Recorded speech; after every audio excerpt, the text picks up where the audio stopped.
പത്തരമാറ്റ് സീരിയലിന്റെ ഇനി വരാൻ പോകുന്ന ഒരു അപ്കമിങ് എപ്പിസോഡ് റിവ്യൂ ആണ് പറയുന്നത്. അങ്ങനെ അനി നയനയുടെ അടുത്തേക്ക് വന്നുകൊണ്ട് തന്നെ പറയുന്നുണ്ട്, ഏട്ടത്തി എനിക്ക് നല്ല വിശപ്പുണ്ട്, ഞാൻ ഇന്ന് ഒന്നും തന്നെ കഴിച്ചിട്ടില്ല, ഏട്ടത്തിയുടെ കൈകൊണ്ടുണ്ടാക്കിയ ഫുഡ് കഴിച്ചിട്ട് എത്ര നാളായി, ഏട്ടത്തി എനിക്ക് ഭക്ഷണം തരാവോ എന്നൊക്കെ ചോദിക്കാട്ടോ അനി. അപ്പൊ നയന പറയുന്നുണ്ട്, അതിനെന്താ അനി, നീ കുളിച്ചിട്ടൊന്ന് ഫ്രഷ് ആയിട്ട് വാ, അപ്പോഴേക്കും ഞാൻ നിനക്ക് വേണ്ടിയിട്ട് ചപ്പാത്തി ഉണ്ടാക്കി തരാമെന്ന് പറയും. അങ്ങനെ നയന ചപ്പാത്തി ഉണ്ടാക്കാൻ വേണ്ടി കിച്ചണിലേക്ക് പോകുന്ന സമയത്ത് തന്നെ ഇവരുടെ സംസാരമെല്ലാം മാറി നിന്ന് കേൾക്കായിരിക്കട്ടെ അനാമിക. നയന കിച്ചണിൽ ഭക്ഷണം ഉണ്ടാക്കാൻ തുടങ്ങുന്ന സമയത്തിന് അനാമിക വന്ന് ചോദിക്കുന്നുണ്ട്, എന്റെ ഭർത്താവിന് ഏട്ടത്തി എന്തിനാ ഭക്ഷണമൊക്കെ ഉണ്ടാക്കി കൊടുക്കുന്നത്, അതിനിവിടെ ഞാനും അമ്മയൊക്കെ ഉണ്ടല്ലോ, അതിന് ഏട്ടത്തി എന്തിനാ അനിക്ക് വേണ്ടിയിട്ട് ഇങ്ങനെ ബുദ്ധിമുട്ടുന്നത് എന്നൊക്കെ ചോദിക്കാട്ടെ അനാമിക.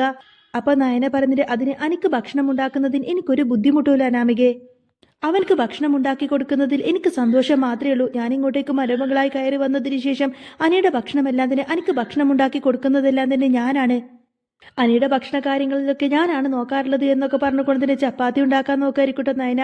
ആ സമയത്തിന് അനാമിക തടഞ്ഞുകൊണ്ട് തന്നെ പറയുന്നുണ്ട്, അതിന് ഏതായാലും വേണ്ട നയനെടുത്തി, അനി ഇപ്പൊ എന്റെ ഭർത്താവാണ്, അതുകൊണ്ട് തന്നെ അവന്റെ ആഹാര കാര്യങ്ങളൊക്കെ ഇനി മുതൽ ഞാൻ നോക്കിക്കോളാം, ഏടത്തിപ്പ് ഇത് ഉണ്ടാക്കി കൊടുത്തില്ല എന്ന് വിചാരിച്ച് അനി പട്ടിണി കിടന്ന് ചാവാനൊന്നും പോകുന്നില്ല, നിങ്ങളിപ്പോ അവര് വേണ്ടിയിട്ട് ചപ്പാത്തി ഒന്നും ഉണ്ടാക്കണ്ട, അങ്ങോട്ട് മാറി നിൽക്കുക എന്നൊക്കെ പറഞ്ഞുകൊണ്ട് തന്നെ അനാമിക അങ്ങ് ദേഷ്യപ്പെട്ടു.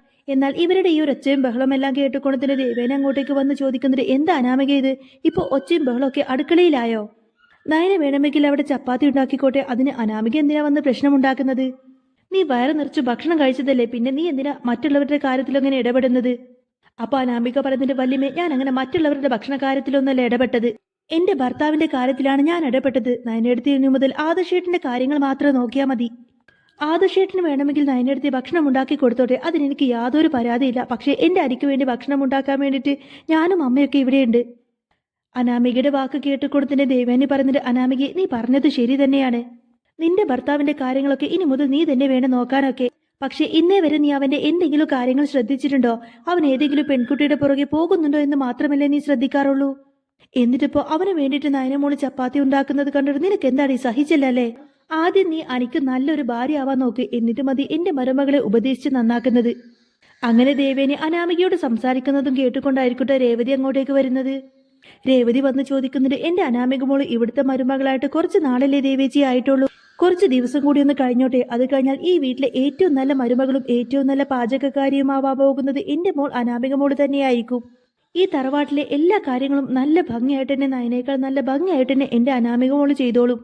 എന്നാൽ രേവതിയുടെ വാക്കെല്ലാം കേട്ടുകൊണ്ട് നവ്യ അങ്ങ് ചിരിച്ചുകൊണ്ട് അങ്ങോട്ടേക്ക് വരികയാണ്. നവ്യ അങ്ങനെ കളിയാക്കിക്കൊണ്ട് തന്നെ പറയുന്നുണ്ട്, ഹോ പിന്നെ ഇവളല്ലേ നല്ല മികച്ച പാചകക്കാരിയാവാൻ പോകുന്നത്, നിങ്ങൾക്കെന്താ തലക്ക് വല്ല കുഴപ്പമുണ്ടോ, അനന്തപുരി തറവാടിനെ ബാധിച്ച ഏറ്റവും വലിയ ശാപമാണ് നിങ്ങളുടെ ഈ അനാമിക മോള്. നവ്യയുടെ വാക്ക് കേൾക്കുന്ന സമയത്ത് തന്നെ അനാമികക്ക് ഭയങ്കര ദേഷ്യം വരും. അപ്പൊ രേവതി ചോദിക്കുന്നുണ്ട്, എടി നീ എന്റെ മോളെ പറ്റി എന്താടി പറഞ്ഞത്, എന്റെ മോളൊന്നുമില്ലടി, നീ തന്നെയാണ് ഈ തറവാടിന്റെ ഏറ്റവും വലിയ ശാപം, പിന്നെ നിന്നേക്കാൾ വിഷവിത്തായിട്ടുള്ള നിന്റെ അനിയത്തിണ്ടല്ല ആ മൂദേവി, നിങ്ങൾ തന്നെയാണ് ഏറ്റവും വലിയ ശാപം എന്നൊക്കെ രേവതി കുറ്റപ്പെടുത്തി പറയാണ്. രേവതിയുടെ വാക്ക് കേട്ടുകൊണ്ട് തന്നെ ദേവയാനി പറയുന്നത്, അടുക്കളയിൽ വെച്ച് ഇങ്ങനെയുള്ള ശാപവാക്കുകളൊന്നും പറയരുത് രേവതി, നിങ്ങൾക്ക് ഇപ്പൊ 19 വയസ്സെങ്കിലും ആയി കാണില്ലേ, മക്കളെ നല്ല കാര്യങ്ങളൊക്കെ പറഞ്ഞു കൊടുത്ത് നേർവഴിക്ക് കൊണ്ടുവരേണ്ടത് നിങ്ങളുടെ ഉത്തരവാദിത്തമല്ലേ, എന്നിട്ടിപ്പോ സ്വന്തം മകളുടെ ചെവിയിൽ ഇങ്ങനെ കുശുമ്പും കുന്നായ്മ മാത്രം പറഞ്ഞു കൊടുക്കുന്നു, നിങ്ങളെയാണ് ആദ്യം നന്നാക്കേണ്ടതെന്നൊക്കെ പറയട്ടെ ദേവയാനി. അപ്പൊ രേവതി പറയുന്നത്, ദേവേച്ചി അതിനെ പറ്റിയിട്ടൊന്നും സംസാരിക്കണ്ട, ഞങ്ങളുടെ അനിമോന് ചപ്പാത്തി ഉണ്ടാക്കി കൊടുക്കാൻ വേണ്ടിയിട്ട് എന്റെ അനാമിക മോളും ഞാനും ഒക്കെ ഇവിടെയുണ്ട്, നിങ്ങളിപ്പോ തൽക്കാലം നിങ്ങളെ മരുമകളെ ഇവിടെ നിന്ന് വിളിച്ചോണ്ട് പോവാൻ നോക്ക്, അവളെയാണ് ആദ്യം ഇട്ട് പഠിപ്പിക്കേണ്ടത്. അപ്പൊ ദേവയാനി നയനോട് പറയുന്നുണ്ട്, നയനെ മതി നിന്റെ കുക്കിംഗ് ഒക്കെ, അനിക്ക് വേണ്ടി കുക്കിംഗ് ചെയ്യേണ്ട കാര്യമൊന്നും നിനക്കില്ല, അനിക്ക് വേണ്ടി കുക്ക് ചെയ്യുന്നത് ഇവരുടെ അവകാശമല്ലേ, അതുകൊണ്ട് അവർ തന്നെ ചെയ്യട്ടെ, നീ എന്റെ കൂടെ വാ, നമുക്ക് അമ്പലത്തിലേക്ക് പോവാണ്ട്, നീ പെട്ടെന്ന് തന്നെ റെഡിയാവാൻ നോക്ക്. അപ്പോഴേക്കും നയന ചപ്പാത്തിക്ക് എടുത്തു വെച്ച മാവെല്ലാം അവിടെ വെച്ചു കൊടുത്തിന്, ശരി അമ്മ എന്നൊക്കെ പറഞ്ഞു കൊടുത്തിന് ദേവേന്റെ കൂടെ പോകുന്നുണ്ട്. അങ്ങനെ ദേവേനെ നയനയും അവിടെ നിന്നങ്ങ് പോയതിനു ശേഷം അനാമിക പറയുന്നുണ്ട്, ഹോ 2 ശല്യങ്ങളും പോയല്ലോ അമ്മേ, ഇനി ഏതായാലും അനിക്ക് വേണ്ടിയിട്ട് എന്റെ അമ്മ ഉണ്ടാക്കിയാൽ മതി ചപ്പാത്തി, അനി ഇപ്പൊ കുളിച്ചിട്ട് വരും, അതിനു മുൻപ് അമ്മ തന്നെ നല്ല ടേസ്റ്റുള്ള ചപ്പാത്തി ഉണ്ടാക്കിയാൽ മതി എന്നൊക്കെ പറയുന്നത് കേട്ടിട്ട് രേവതി അവിടെ നിന്നിങ്ങനെ ചപ്പാത്തി ഉണ്ടാക്കുകയാണ്. അപ്പോഴേക്കും അനി നയനെടുത്ത് എനിക്കുള്ള ചപ്പാത്തി റെഡിയായോ എന്നൊക്കെ ചോദിച്ചുകൊണ്ട് തന്നെ അനി അങ്ങോട്ടേക്ക് വരുന്നുണ്ട്. അനി അടുക്കളയിലേക്ക് വന്ന് നോക്കുന്ന സമയത്ത് രേവതി ഇങ്ങനെ ചപ്പാത്തി ഉണ്ടാക്കി വെച്ചിട്ടുണ്ടാവും. രേവതിയെ കണ്ട ഉടനെ തന്നെ അനി ചോദിക്കുന്നത്, ഓ നിങ്ങളാണോ ചപ്പാത്തി ഉണ്ടാക്കിയത്, എനിക്ക് വേണ്ട നിങ്ങളുടെ ചപ്പാത്തിയൊന്നും, നിങ്ങളുടെ ചപ്പാത്തി നിങ്ങളുടെ മകൾ അനാമികക്ക് തന്നെ അങ്ങ് കൊടുത്തേക്ക്, എനിക്ക് ഭക്ഷണമൊക്കെ ഞാൻ വല്ല ഹോട്ടലിൽ പോയി കഴിച്ചോളാമെന്നൊക്കെ പറഞ്ഞ് ദേഷ്യപ്പെട്ട് അനി അവിടെ നിന്നങ്ങ് എഴുന്നേറ്റ് പോരുകയാണ്. അപ്പോഴേക്കും അനാമികക്ക് അങ്ങ് ദേഷ്യം വന്നുകൊണ്ട് തന്നെ അനാമിക പറയുന്നത്, കണ്ടില്ലേ അമ്മേ അവന്റെ അഹങ്കാരം, അവനിപ്പോ നയനെടുത്തിയെ മാത്രം മതി, അല്ലാതെ എന്നെയും അമ്മയൊന്നും അവൻ ഒട്ടും ബഹുമാനമില്ല, ഇതിങ്ങനെ പോയാൽ ഞാനും അവനും ഉടനെ തന്നെ ഡിവേഴ്സ് ആവും അമ്മേ. അപ്പൊ രേവതി പറയുന്നുണ്ട് അതിനു മുൻപ് എത്രയും പെട്ടെന്ന് തന്നെ ഈ തറവാട്ടിൽ നിന്ന് നമുക്ക് എടുക്കാനുള്ളതൊക്കെ എടുക്കണം മോളെ. ഇവിടെയുള്ള വിലപിടിപ്പുള്ള സ്വർണ്ണങ്ങളും വൈരങ്ങളും രത്നങ്ങളൊക്കെ എവിടെയാണ് വെച്ചിരിക്കുന്നത് എന്ന കാര്യങ്ങളൊക്കെ നീ തന്ത്രത്തിൽ മനസ്സിലാക്കി എടുക്കണം. സാഹചര്യം ഒത്തുവരുന്ന സമയത്ത് എങ്ങനെയെങ്കിലുമൊക്കെ നമുക്ക് അതങ്ങ് കൈക്കലാക്കാം മോളെ. അപ്പോ അതൊക്കെ ഞാൻ ഏറ്റു എന്നൊക്കെ പറയുന്നുണ്ട് അനാമിക. പിന്നീട് കാണിക്കുന്നത് ദേവേനി നയനയും ആദർശനെയും കൂട്ടിക്കൊണ്ടതിനെ അമ്പലത്തിലേക്ക് പോകുന്നുണ്ട്. അമ്പലത്തിൽ പോയിട്ട് തൊഴുത് പ്രാർത്ഥിച്ചതിന് ശേഷം ദേവേനി പറയുന്നുണ്ട് മോളാണ് എനിക്ക് കരള് തന്നത് എന്നറിഞ്ഞതിൽ പിന്നെ ഞാൻ മോൾക്ക് വേണ്ടിയിട്ട് പ്രത്യേക വഴിപാടും അർച്ചനയൊക്കെ കഴിപ്പിച്ചിട്ടുണ്ട്. അതുമാത്രമല്ല മോളുടെ ആരോഗ്യത്തിന് വേണ്ടി ഞാൻ പ്രത്യേകം നേർച്ചയൊക്കെ നേർന്നിട്ടുണ്ട്. ഇന്ന് ഞാൻ മോൾക്ക് വേണ്ടിയിട്ട് ശയന പ്രദക്ഷിണം ചെയ്യാൻ പോവാണെന്ന് പറയാട്ടോ ദേവയാനി. എന്നാൽ അമ്മ ശയന പ്രദക്ഷിണം ചെയ്യാൻ പോവാണെന്ന് അറിഞ്ഞതോടുകൂടി തന്നെ നയന ആകങ്ങ് ഷോക്കാവും. നയന ചോദിക്കുന്നത് എന്തിനാണ് അമ്മേ ഇങ്ങനെ കഠിനമായിട്ടുള്ള നേർച്ചയൊക്കെ അമ്മ എനിക്ക് വേണ്ടി ചെയ്യുന്നത്? ഏതായാലും അമ്മ ഇപ്പൊ അതൊന്നും ചെയ്യാൻ നിൽക്കണ്ട. അമ്മയുടെ ഹെൽത്ത് ഇപ്പൊ കംപ്ലീറ്റ് ആയിട്ട് ഓക്കെ ആയിട്ടില്ല. ഹെൽത്ത് എല്ലാം ഓക്കെ ആവട്ടെ, എന്നിട്ട് എന്ത് നേർച്ചയാന്ന് വെച്ചാൽ അമ്മ ചെയ്താൽ മതി എന്നൊക്കെ പറയുന്നുണ്ട് നയന. അപ്പൊ ആദർശം പറയുന്നുണ്ട് അതെ അമ്മേ, നയന പറഞ്ഞതാ ശരി, ശയന പ്രദക്ഷിണൊക്കെ ഇനിയും ആവാമല്ലോ.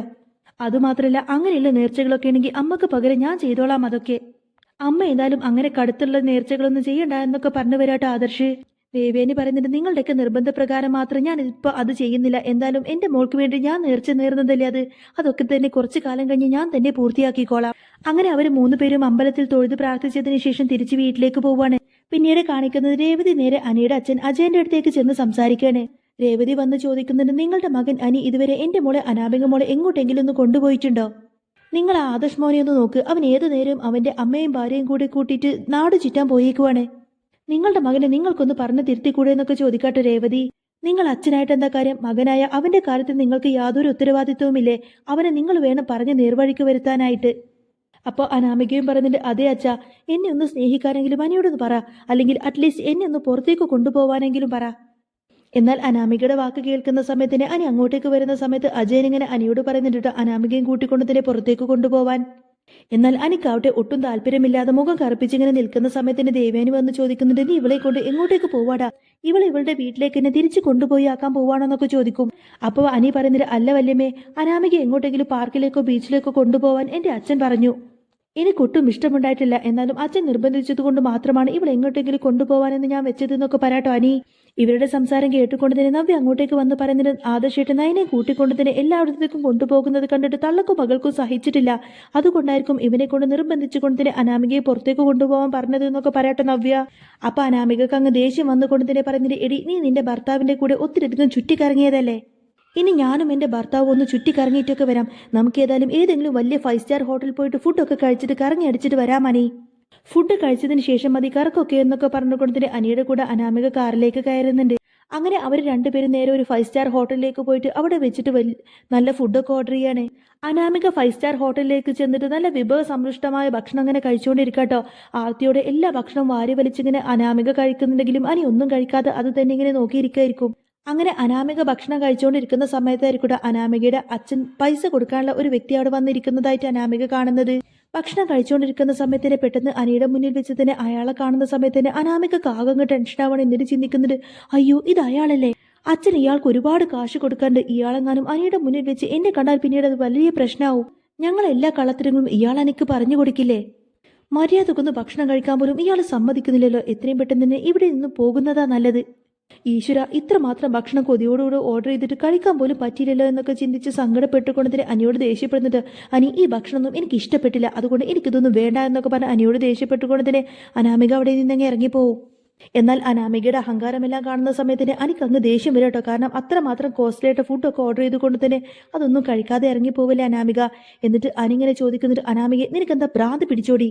നിനക്ക് ഭക്ഷണം കഴിക്കാനാണെന്ന് പറഞ്ഞിട്ടല്ലേ നീ ഈ 5 സ്റ്റാർ ഹോട്ടലിലേക്കൊക്കെ എന്നെ കൊണ്ടുവന്നത്? എന്നിട്ട് എന്താ ആ ഭക്ഷണം മുഴുവൻ വാങ്ങിച്ചിട്ട് അതൊന്ന് കഴിക്കുക പോലും ചെയ്യാതെ തിരിച്ച് വീട്ടിലേക്ക് എന്നെ കൊണ്ടുപോകുന്നത് എന്നൊക്കെ ചോദിക്കും. അപ്പോഴേക്കും അനാമിക അങ്ങനെ പാവം പോലെ പറയുന്നുണ്ട് അത് പിന്നെ അനി എനിക്കൊട്ടും വയ്യ, എനിക്ക് ഏതായാലും ഇന്ന് കറങ്ങാനൊന്നും പോവാണ്ട, നമുക്ക് തിരിച്ച് വീട്ടിലേക്ക് തന്നെ പോയാലോ എന്നൊക്കെ പറഞ്ഞുകൊണ്ട് തന്നെ അനാമിക അനിയെ വിളിച്ചുകൊണ്ട് തന്നെ തിരിച്ച് അനന്തപുരിയിലേക്ക് പോകുന്നതും കാണിച്ചുകൊണ്ടാണ് എപ്പിസോഡ് പൂർണ്ണമാവുന്നത്. അപ്പൊ നിങ്ങൾക്ക് ഈ ഒരു ചാനൽ ഇഷ്ടമായി എന്നുണ്ടെങ്കിൽ എന്നും ഇതേപോലത്തെ റിവ്യൂസ് ഒക്കെ കേൾക്കാൻ താല്പര്യമുണ്ടെങ്കിൽ തീർച്ചയായിട്ടും നിങ്ങൾ എൻ്റെ ചാനൽ സബ്സ്ക്രൈബ് ചെയ്ത് സപ്പോർട്ട് ചെയ്യാൻ മറക്കല്ല.